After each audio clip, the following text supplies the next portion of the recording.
Monsieur le préfet, bonsoir. Bonsoir. On vous rencontre ce soir en Maraude. Quel est le sens de votre présence auprès des plus démunis ? Il s'agit principalement de rendre hommage au travail de l'équipe mobile que j'accompagne ce soir, comme je l'avais fait l'an passé à peu près à la même saison. C'est une équipe mobile composée d'une éducatrice et d'un infirmier, donc intégrant la dimension sanitaire et qui évolue sur toute la zone de l'agglomération toulonnaise à la rencontre des personnes qui dorment dans la rue. Toutes sont prises en charge, pourtant certaines ne souhaitent pas aller en hébergement. Que faire ? Oui, c'est clair.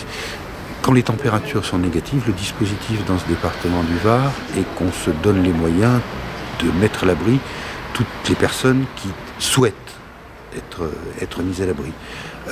Ce n'est pas un dispositif coercitif. Il y a des gens qui le refusent.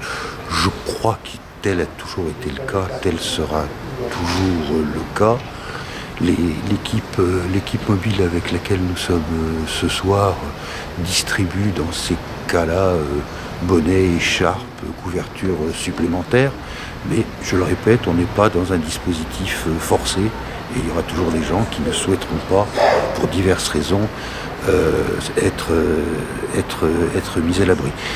À noter toutefois, c'est l'un des points qu'on peut signaler, que naguère il y avait des gens qui ne souhaitaient pas être mis à l'abri pour ne pas être séparés de leurs chiens.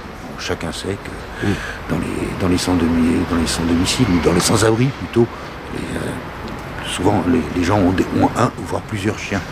Il y a désormais une possibilité dans l'un des foyers toulonnais, celui qui s'appelle l'Étape, d'abriter également les chiens, ce qui est donc un motif de refus en moins, et donc une possibilité d'hébergement en plus. Monsieur le préfet, je vous remercie. Je vous en prie.